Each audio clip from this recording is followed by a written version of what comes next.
Oh, thank you. Thank you, Dee. That was lovely. I love you all for being here. Thank you. Thank you for caring so deeply about our city as I do. And I am so honored to serve once again as your mayor. And I couldn't be more optimistic about the path that we are on as Salt Lakers. I want to thank our city council. Thank you for being here tonight. Thank you for working so collaboratively. I want to thank our state leaders, including Wayne Niederhauser. Thank you to Salt Lake County Mayor Jenny Wilson, who's here tonight. Thank you, Superintendent Liz Grant from the school district, who's here tonight. Many elected officials. And I want to thank members of our incredible Salt Lake City 2034 Olympic and Paralympic Games Committee. Thank you for being here, Fraser. Thank you, TK. Thank you, Kat Rainey. Thank you. Amy Redford, trustee with the Sundance Institute, thank you for being here tonight, and so many other esteemed guests. Thank you for your thoughtful partnership in service to our communities, to our environment, and to our future. And thank you to our hosts here at this beautiful Eccles Theater and our friends at the 10 Angel Cafe, where somehow we are all going to eat there after this tonight. I am thrilled to be here with you at one of the city's most celebrated entertainment destinations, right here in the heart of our downtown. Not only because I'm excited to do the State of the City tonight, our 5th one in this administration, but I'm also excited for the lineup of shows that are going to perform here this year. But most of all, for what this space and this street right outside means for the future of our entire city. There is a strong likelihood that 10 years from tonight, we will be in the throes of welcoming the world through the doors of the Salt Lake City International Airport for the 2034 Winter Olympic and Paralympic Games. In so many ways, hosting the 2002 Winter Olympic and Paralympic Games was the catalyst for the trajectory we're at and find ourselves on today. Our growth continues, our economy is strong, and in this city, we care for and love one another more today than ever before. Nothing is going to change that. Downtown Salt Lake City, there's a lot of love tonight. We're going to get it in. Downtown Salt Lake City will be the epicenter of the Olympics once again, and Main Street will be a vital component to our success before, during, and after the Games for decades. If downtown is the pulse, then our city is the heart of Utah and the Intermountain West. This is our legacy. This is our future. It's a future that's built not solely for the success of one global event, but for those of us who live here every day. This morning, scientists at Myriad Genetics in Salt Lake City's Jordan Meadows neighborhood were working on testing that will help people learn more about their health markers, including cancer, so they can seek and avoid a missed or a late diagnosis. In Sugar House, 2 young women opened the doors to A La Mode, a clothing boutique that welcomes women of all sizes with a motto of be yourself, love yourself, treat yourself. In the Granary District, Matt Sturbins and his crew at Wander Alpine are building incredible lightweight skis and snowboards from bioalgae. And here on Main Street, just a few blocks south of this theater, Mary Daniels opened Lilies of the Field thrift shop, where she gives away so many of her items for free to unsheltered individuals and people who are having a tough time. And 2 blocks east of here, my friend Omar Jamhour opened his second business in the neighborhood, the Block Barbershop.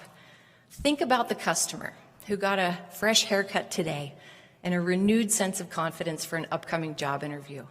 Now say that customer of Omar's gets the job, and it leads to a career and starting a family. And 10 years from today, that customer brings his son to that same barber for a fresh cut of his own before the Olympics begin in his neighborhood. From North Point to 9th and 9th and Marmalade to Glendale, Liberty Wells to Capitol Hill, Salt Lake City is full of life. We're thriving and we're innovating. Our people show us that we can achieve anything we set our hearts and minds to because Salt Lakers are creative and hardworking, adamant to chart a path forward to success. We approach our greatest challenges, and we've had many, and our boundless opportunities with partnership and ambition at the center of everything that we do. The decisions that are being made today by our large and small businesses and by our city government will have vast ripple effects on our future. Our momentum is only growing in reach and intensity. We're setting the stage right now, not just for tomorrow, but for the next 10 years, 20 years, and even 50 years. The state of this city is strong. It is unwavering. It is undaunted.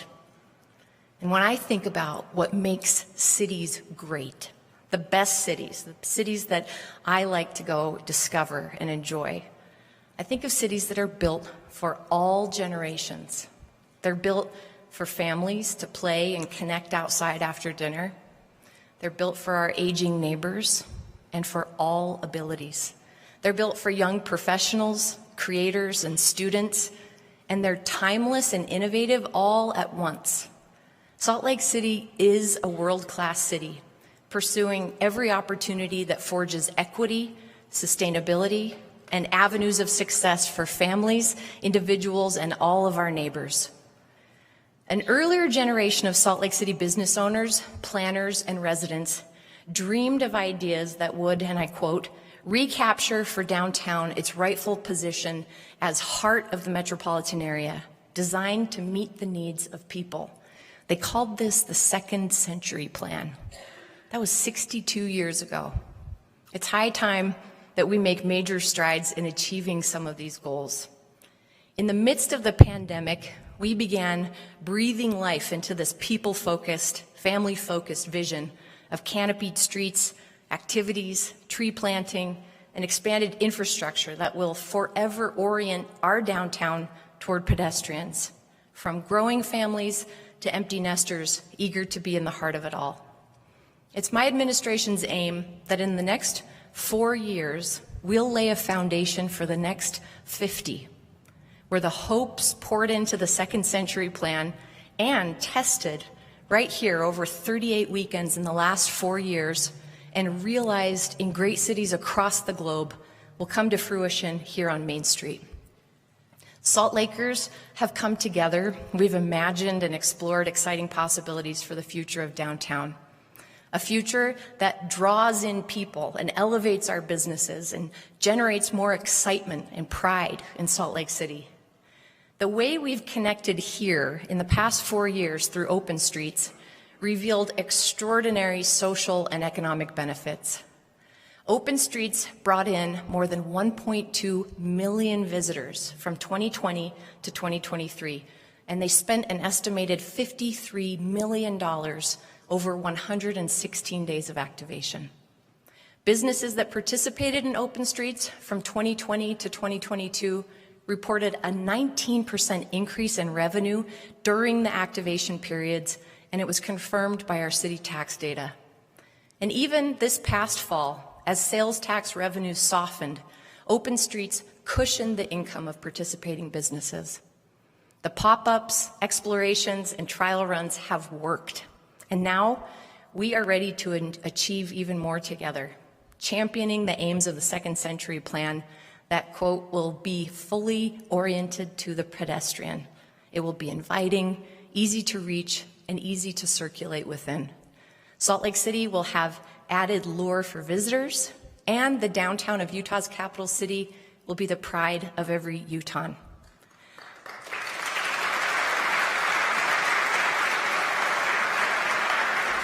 At this historic junction in Salt Lake City's history, we have an opportunity to shepherd some of the greatest investments in our future and quality of life that we have seen in decades.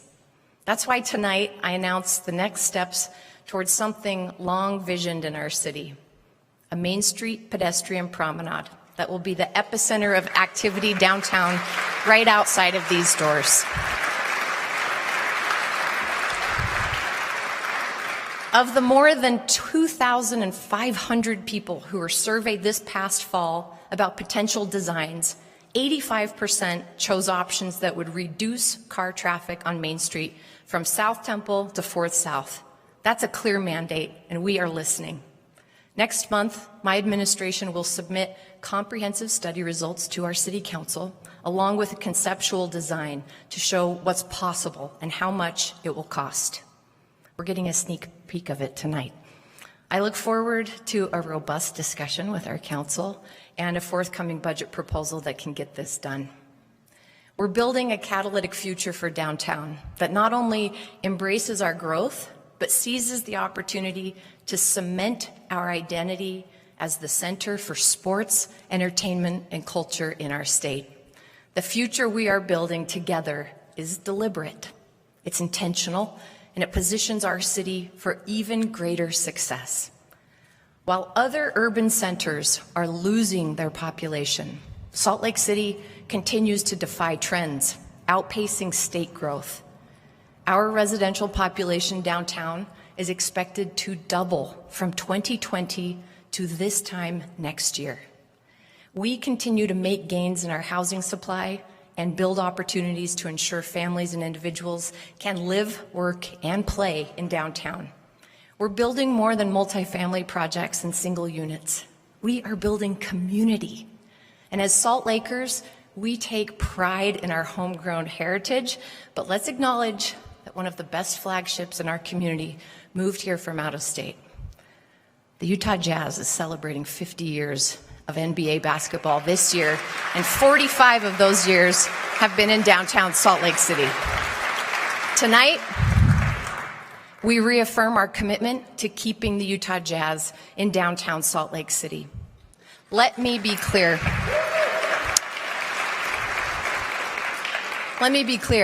What is best for the state of Utah is that the team plays and stays in downtown Salt Lake City. Salt Lake City serves as the center of commerce, transportation, finance, law, sports, entertainment, faith, and culture in the Mountain West. And if this city suffers, the region suffers. The future of Major League Sports entertainment is about offering fans a full experience before, during, and after the game. That broadened guest experience creates a hive of activity surrounding the arena. It's an entertainment district. This is not only possible in our downtown, but it is requisite for us to evolve our public spaces to meet our future potential. A space like this would make possible an Olympic medals plaza that isn't torn down to a parking lot again after the closing ceremonies. It will level up our convention opportunities for our friends at Visit Salt Lake to recruit even bigger conventions. And it creates Utah's epicenter for sport, art, and entertainment 365 days and nights every year. The potential to welcome both Major League Baseball and the National Hockey League to our city is incredibly exciting and a great fit. It amplifies our city's values and vision of expanding sports and entertainment experiences that further connect our residents and visitors across all generations and identities. We will work with our beloved Utah Jazz organization, with the Larry H. Miller Company, with downtown stakeholders, county and state leaders, and anyone who has aspirations of bringing professional sports to make this future a reality. As more people and businesses call Salt Lake City home, and as more visitors fill our streets for work, shopping, dining, conferences, pro sports, and world-class outdoor adventures, it is critical that we expand our green space and places in the city that center people, all generations in our community. The Green Loop is a proposal as bold as Salt Lakers. While my administration won't see the opening of the Green Loop, we will lay the foundation and spur the momentum for this transformational project. As you can imagine, converting 132-foot wide right-of-ways into multi-block pedestrian-centered space is far from a walk in the park. But the extraordinary benefits to our community, to our economy, and to our quality of life are well worth it. I'm talking about a once-in-a-generation opportunity to encircle our downtown core with incredible open spaces. But this isn't just about a place for us to play. This is about economic growth. There are few things more economically attractive in a downtown core than transit access and park proximity. It's rare for cities to get the opportunity to do something so transformative. And yet when they do, it becomes an iconic part of every great American city. The High Line in New York, Millennium Park in Chicago, the Beltline in Atlanta, and many others. The Green Loop will be distinctly Salt Lake, but it will also cement our place in the world as a truly great city. This linear park network will reconstruct 5.5 miles of downtown streets into places for every generation to come together and play, walk, shop, picnic, and relax. And what's more, when we unlock the connections the Green Loop will make, its reach opens up a second link into our west side. It's more than the downtown opportunity, it is a west side opportunity as well. I am determined to see the Green Loop move forward and become one of our most celebrated features in Salt Lake City. My administration will utilize every tool and partnership to ensure this community benefit improves our livability, our economy, and our environment for decades. And it is my vision that it will be ready to welcome the world 10 years from tonight for the Olympic Games. And in no uncertain terms, this will not take away from our already established priorities, nor divert our focus from the challenges that we face today. In fact, ambitions like this are absolutely tied to the mandate that we better address the needs of our unhoused residents, from housing and mental health care to public safety and human dignity. Not only must we do this and continue to successfully rally the state, other cities and counties to this work, but our ability to meet these growing needs will be supported by the economic growth our downtown investments create. Put plainly, solving our greatest challenges is inextricably linked to our ability to realize our greatest potential. Both need committed partners from the state and business community. Both require a strong and growing economy to fund change and progress. And both are the right thing to do for the people of Salt Lake City. While a thriving downtown matters to everyone, it is my priority to strengthen activation and create opportunities across the entire city, in every neighborhood. Last year, we broke ground on the city's first new regional park in over 65 years, and it's happening on our west side, finally.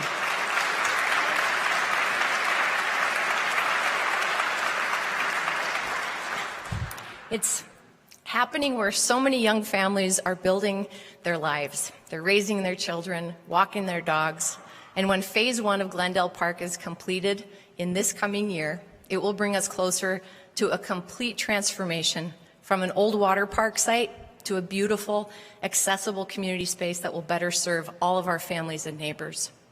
In Phase 1 of Glendale Park, residents will enjoy an all-ages, all-abilities playground with adaptive play structures, a basketball court, a large pavilion plaza, and a promenade for community events.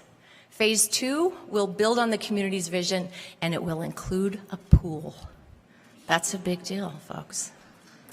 The West Side wants a pool. They're getting a pool. While we redevelop this space, we're also moving full steam ahead in 2024 to create a new shared vision in another neighborhood. Last year, we kicked off Ballpark Next, and we saw some truly inspiring submissions reimagining the possibilities of our Smith's Ballpark site. We celebrated 9 exceptional contest finalists, coupled with the tremendous partnership of the Larry H. and Gail Miller Family Foundation to spearhead a $100 million legacy fund to help improve outcomes in the neighborhood. Since then, we've gathered community input, bringing in more than 350 comments from the neighborhood. Through this input, we've developed guiding principles, and they'll serve as the backbone of our land use strategies. And right now, we have an active request for proposals out in the field, seeking the right design team to bring these guiding principles to life. We are thrilled at the prospect of bringing Major League Baseball to Salt Lake City. And I just say baseball and you guys light up. If on this path toward getting a permanent team, we get to keep our beloved Bees at Smith's Ballpark for a few more years, we will be ready to catch that curveball and we'll make a stellar play out of it. But this will not hold up the vision of what's to come next for Ballpark. Recognizing current market conditions, we would take advantage of that time to build on our shared vision that aligns with and activates the people and the local businesses that make up the Ballpark neighborhood and their distinct identity. There's so much positive momentum and generational opportunities arising from our intentional action and our strength in partnership. We have reached a 7-year low in crime through the hard work and strategies of our police department, but we know we're not without our challenges. As a local government, it's an important part of our job that the success we're experiencing serve all Salt Lakers equally. And we know that systemic barriers, both past and present, have limited access to services and opportunities, disproportionately impacting our marginalized communities. Salt Lake City's commitment to building a more equitable future remains steadfast, despite outside attempts to undermine the city's efforts. We know we are stronger because of our diversity and because we aim to create a more equitable and accessible future. We will always choose to champion opportunities that lift our diverse voices in this city. This city chooses bridges, not barriers. We choose inclusion and not isolation. I support and I defend efforts aimed at diversity, equity, and inclusion, no matter what the political whiplash these efforts may be forced to endure. We will not stop this critical work in Salt Lake City. It is the right thing to do for our neighbors, for our families, for you. I want to recognize Salt Lake City's diversity, equity, and inclusion team tonight. Please give them some love for making Salt Lake City a more inclusive and welcoming. Please stay standing to our DEI team who's here tonight. We love you.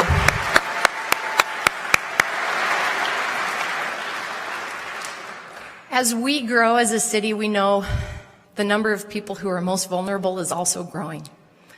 We desperately need and we must have year-round shelter options for everyone, and we need ongoing funding from the state to make it happen.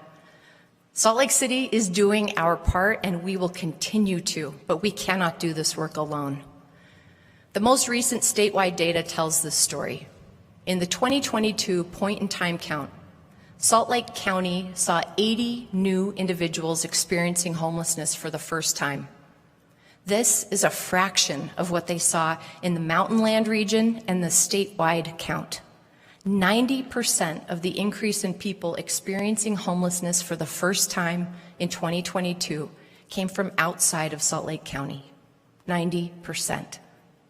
I remain hopeful that the legislature will adopt Governor Cox's budget proposal that supports comprehensive efforts to alleviate and prevent homelessness, including proposed funding for mental and behavioral health services and emergency shelters.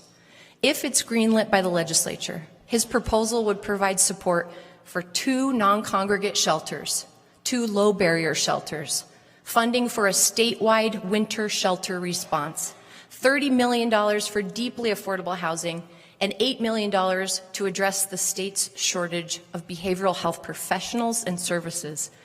We know the emergency shelter system must increase capacity to meet immediate needs. There should always be enough shelter and housing options for every Utahn experiencing unsheltered homelessness. As long as there is shelter space available, we can continue to address on-street camping while offering everyone a space indoors with compassion and urgency. Because of the strong partnership between the state, Salt Lake City, Salt Lake County, service providers, the philanthropic community, and other cities, more than 600 extra beds are available this winter to provide warm, humane conditions. The state has the authority, they have the power, and they have the funding to continue this progress and generate transformational change.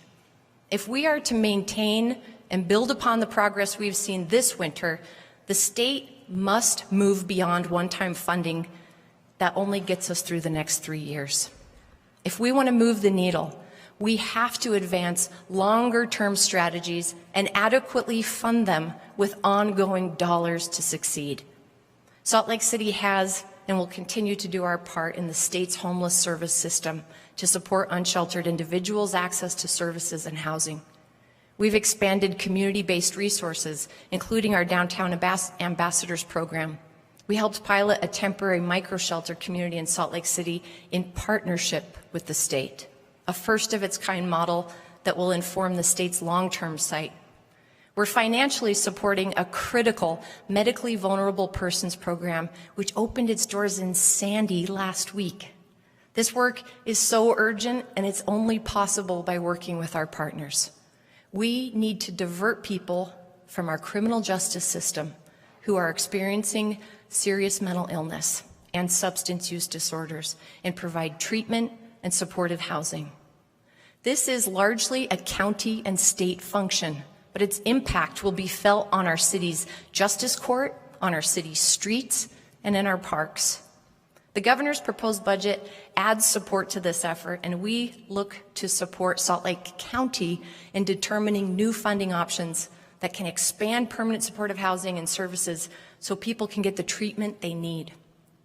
This approach is not only the most humane, but it saves taxpayer money.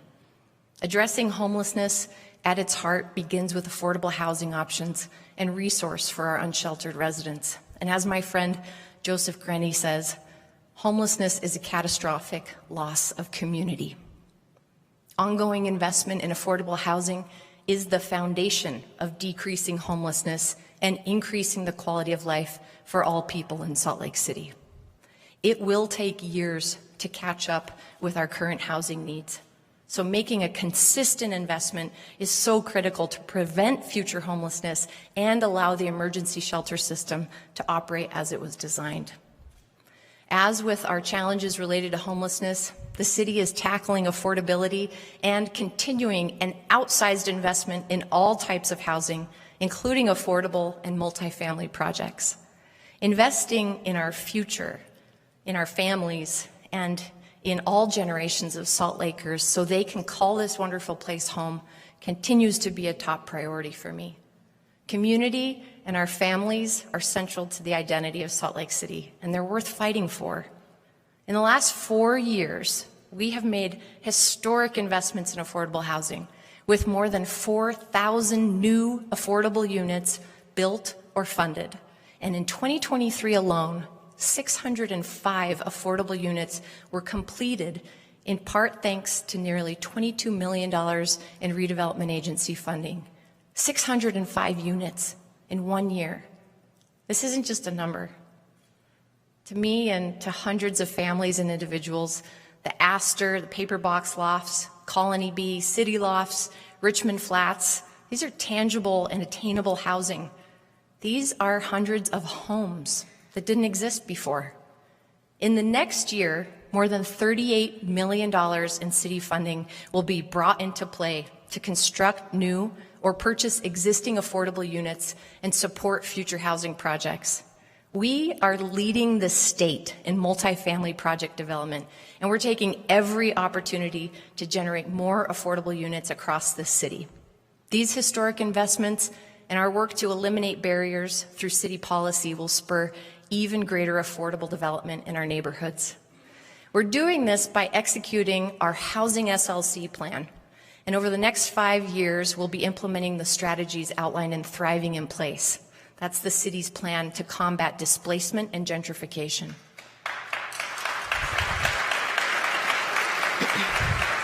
What does this look like in action?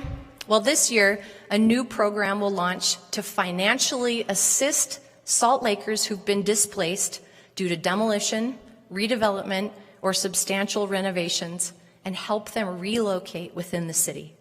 Renters can also expect the city to provide a new service this year in the form of a tenant resource navigation center. And things will keep moving along at the other side village where they have a clear path to deliver tiny homes as quickly as they can. Investing in necessary infrastructure is also a part of our evolution.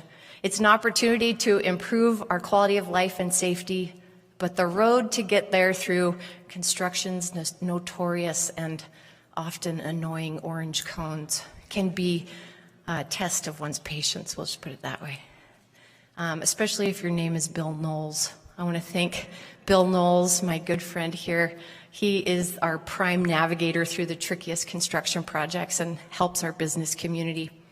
If you feel like you have been plagued by more orange cones than in the decade prior, you are right. It's true. They're part of the city's 2018 voter-approved bond that we said yes to improve street conditions that had been put off since the 2008 recession. So a decade's worth of work and reconstruction projects have been packed into 5 years, and they have to be completed by 2025 when all of that funding expires. In 2023, the city completed more than a dozen major roadway and local streets projects, including 3rd West, 9th South, 2nd South, Phase 1 of Highland Drive, and Phase 1 of 11th East. We are approaching the last remaining street reconstruction project from that bond, including 21st South in Sugar House. I know, hang in there. I can feel you bracing yourselves. We're all just going to breathe in and out. With every project that we do, we learn more. And it's important to me that we bring those lessons with us. Residents, especially those who live and work in the heart of downtown Sugar House, should expect more outreach, more communication, and more community-driven efforts to support the businesses throughout the reconstruction project. When completed, Sugar House will no longer be a snarl of bumpy roads. It will be a safer and more beautiful place to be for everyone, including pedestrians and cyclists, so we can access some of our city's most beloved institutions. Yes, we are building. We're building a lot. Roads, bridges, housing, shelters, parks, promenades, and more. But I'm going to tell you tonight what the number one thing is that I want my administration to build. Families back into the downtown.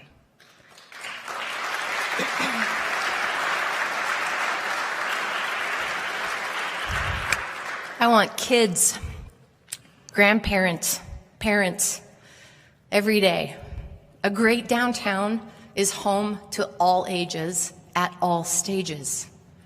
The reality is that in any growing city in this nation, if the city government isn't deeply involved in making sure families can thrive, they are being built out. Even if our ambition merely maintain the current level of access that families have today to living in our downtown, we could call that a success. But I know we can do better than that. Everything I've talked about tonight will bring benefits to our families, but we're going to do more. More childcare, more family-sized housing, and more places for families to play. We'll also bring more support from the city to find and connect with these resources. So this year, I'm directing our economic development team to create a loan program like the one we saw in Pittsburgh last year that's designed to sustain and stimulate the growth of new and existing childcare businesses. Right now, our city council has received a proposal to adjust our current zoning codes to remove barriers that exist for childcare businesses to happen in this city. I'm directing our redevelopment agency and our community and neighborhoods department to find ways to bring family opportunities into full focus on city-owned properties that we will develop along the Green Loop, including the Fleet Block, the old Public Safety Building, Station Center, and more.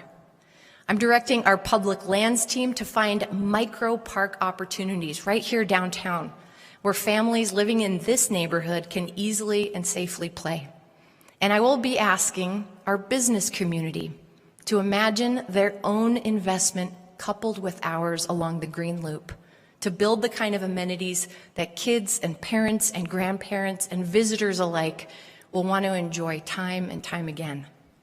Building families back into our city is something every one of us should rally around. The improvements I've talked about are important because we are raising generations across Salt Lake City. And these generations, these kids training to be future Olympians, to be teachers, young adults who are building their life science careers, they'll be first responders, they'll be inventors. Our generation of elders who continue to shape the direction of this city through their work and their service on our boards and commissions. All of our futures are inextricably intertwined with the well-being of our environment. The actions we take in the next 4 years will set the course not only for the next 10 years, but for the next 50 when it comes to the prioritizing of our water and our air quality. Earlier this month, the state's Great Salt Lake Strike Team released a report and an initial strategy to more effectively protect the lake. It said that, quote, any strategy for returning the lake to a healthier range will be challenging. And while we have seen substantial improvements in conditions over the last year, lake levels remain well below healthy levels. Our namesake deserves and demands meaningful action. And as a city, we've elected to annually commit 13 billion gallons of reuse water to the Great Salt Lake, and we will finalize our reuse application this year. In 2023, Salt Lake City Public Utilities customers saved enough water to fill more than 1,500 Olympic-sized swimming pools compared to the 3-year average of use. But our city's conservation story didn't begin last year. For decades, Salt Lakers have voluntarily risen to the challenge and explored more ways to save water in their homes. We're armed now with more data and insight than ever before, and our brilliant public utilities team is moving the needle and providing essential services to our communities, which we all witnessed during last year's spring runoff season. But we have the capacity to conserve even more. This year, I challenged Salt Lakers to focus on improving their water conservation in late summer and early fall. The city's Water Maps tool that we released last year shows us there's still room to improve our conservation efforts. I've asked, and I keep asking residents to prioritize water conservation, but it's equally important that our city works to conserve water wherever possible. So tonight, I'm excited to tell you that we have completed our top-to-bottom review of water use in city-owned facilities. We will release the report in the coming days, and we've identified areas where the city can do better. By implementing best practices indoors at our top 20 water user sites alone, Salt Lake City will save at least 5 million gallons of water every year. What's more, the city team has identified and already begun implementing some of these cost and water-saving steps, like replacing 29 faucet aerators and 13 flush valve toilets at our own city and county building, and maintenance on the library's cooling tower that will improve efficiency. These are not flashy steps. I saw some of your eyes glaze over. But I'm telling you, faucets and toilets, every drop adds up, and it makes a difference, just like in your homes and offices. We're also taking steps outdoors on city-owned land. After launching the SLC turf trade program and offering low-water grass seed to residents, the city is finding ways to transition our own landscapes to lower water uses. Also, in collaboration with our partners at Utah State University, we're expanding a turf grass study on our golf courses to identify low-water grasses that we can use there. We can all do better. What we learn as we track savings and we make changes is helping us influence other cities in the state to do the same. We're also making strides in reducing air pollution. The city is also making strides to reduce air pollution with cleaner vehicles and clean energy. And thanks to Rocky Mountain Power, we have been busy installing more electric vehicle charging infrastructure on the west side, at Day Riverside Library, at our regional athletic complex, at Rosewood Park, and Riverside Park, to name a few. And there are more charging stations planned for Glendale Park. I'm excited to see more EV-ready parking spots at future multifamily projects, thanks to an update our City Council recently approved with our city's off-street parking ordinance. I hope the City Council will further support my administration's vision for air quality programs, which we announced in our most recent budget amendment. Since that time, staff have been busy creating and mapping these new programs, and Clean Air SLC will kick off in 2024 because I know Salt Lakers are eagerly awaiting our new e-bike program and landscape equipment exchange program. So ready your helmets and prepare your countdown for early summer because it's coming. Plus, the city will pilot an indoor air quality program to get out high efficiency HVAC filters and other tools to improve air quality inside residents' homes that need it the most. In the past 4 years, I've approached every aspect of city business with an unwavering commitment to partnership. And in the next 4 years, these efforts will level up. We are stronger when we come together, working collectively to solve our greatest challenges and shape our most exciting possibilities. We remain determined in our work to build a mighty path for this great city, a path forward that is taking us to new opportunities and strengthening our quality of life with every step we take. A path that has been carefully composed piece by piece, ensuring that community, equity, and connectivity are at the center of everything we do and everything we aspire to achieve. A path that ensures confidence in our economy and encourages innovation, creativity, and the ability for everyone to succeed. A path that emboldens the stewardship of the Great Salt Lake and nourishes environmental quality because our existence depends on it. A path that is catalytic, driving excitement and energy in our communities about our legacy and our gold medal future as a sports, entertainment, and cultural powerhouse. I am animated by our legacy and these generational opportunities for Salt Lake City. These opportunities are accelerating toward us at a great speed. And as we embrace this future and welcome more neighbors today, tomorrow, and in the next 10 years when we host the Winter Games, I know that we will be proud of the decisions we have made. We're going to be proud of the partnerships that we have built, and we'll be proud of the initiative we took to ensure Salt Lake City thrives for another century. Thank you for doing this work with us, and good night.